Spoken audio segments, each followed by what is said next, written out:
Pertama, terima kasih kepada masyarakat, terima kasih kepada KPU yang telah menyelenggarakan debat dengan kualitas yang baik.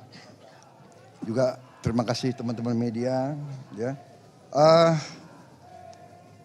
Tadi boleh saya komentar sedikit.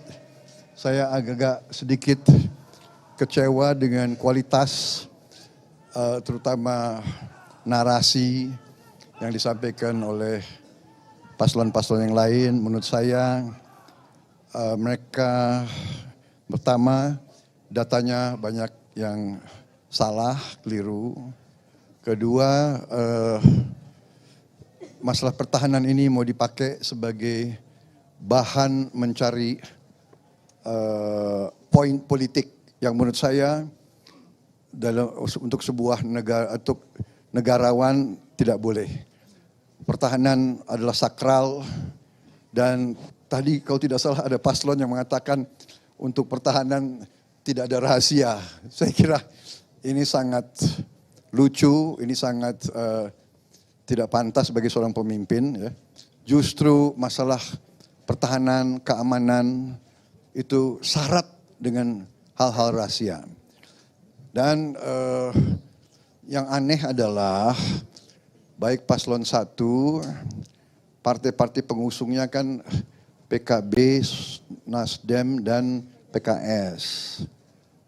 Kemudian pengusung untuk paslon 3 adalah PDIP. Dan P3, mereka semuanya ada dalam Komisi 1 DPR. Jadi semua masalah anggaran pertahanan dibahas di Komisi 1 DPR.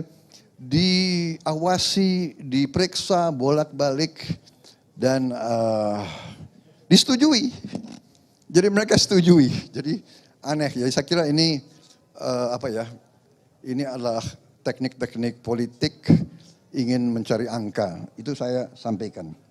Yang pertama, kalau kita tujuannya mengabdi, kita harus memberi data yang benar. Jangan menyesatkan rakyat. Dan jangan provokasi dan jangan menghasut. Kedua, kita harus negarawan. Keselamatan bangsa di atas semua.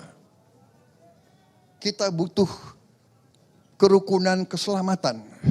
Jangan karena ambisi ingin jadi presiden, ingin jadi wakil presiden, seenaknya bicara. Ya, ini saya kira tidak pantas. Saya terus terang aja saya agak kecewa, tapi sudahlah, tidak apa-apa. Saya percaya dengan rakyat, kami di depan rakyat yang punya akal, rakyat punya hati, rakyat yang akan menilai. Ya, saya kira demikian. Mengenai Palestina kita tegas, kita mendukung.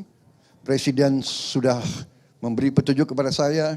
Setiap saat PBB minta, kita siap mengirim pasukan perdamaian. Kita siap mengirim kapal rumah sakit dan kita terus sampai sekarang pun melakukan kontak sama Mesir, kontak sama negara-negara yang berkepentingan di daerah situ. Saya kira prestasi Kementerian Pertahanan sangat jelas di bawah kepemimpinan saya. Industri pertahanan kita dalam negeri mendapat kontrak paling besar selama sejarah Republik Indonesia, ya, mendekati 11 miliar dolar. Kemudian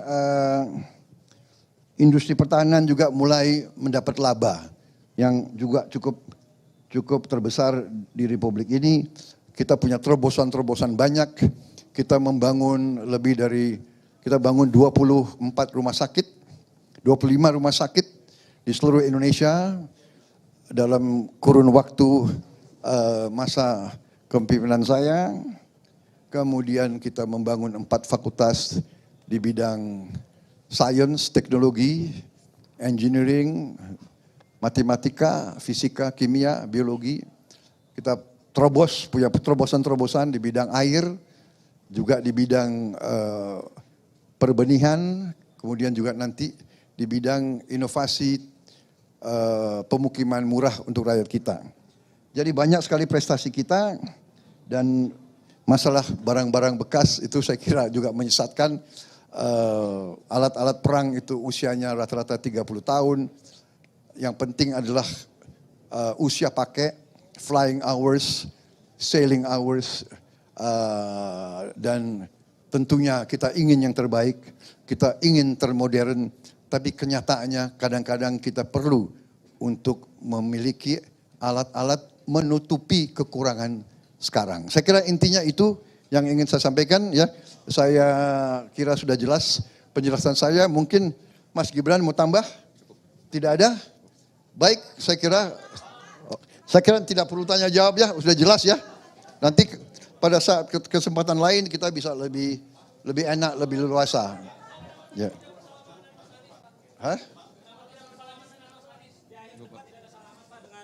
Oh, dia nggak datang ke saya lebih tua dari dia. Saya lebih senior dari dia. Ya, oke, terima kasih. Soal konflik di Gaza doang Pak, sedikit Pak. Baik, terima kasih Pak Prabowo, Mas Gibran. Jangan pergi. Baik, dengan demikian berakhir sesi press con kita Q&A. Terima kasih rekan-rekan media. Wassalamualaikum warahmatullahi wabarakatuh.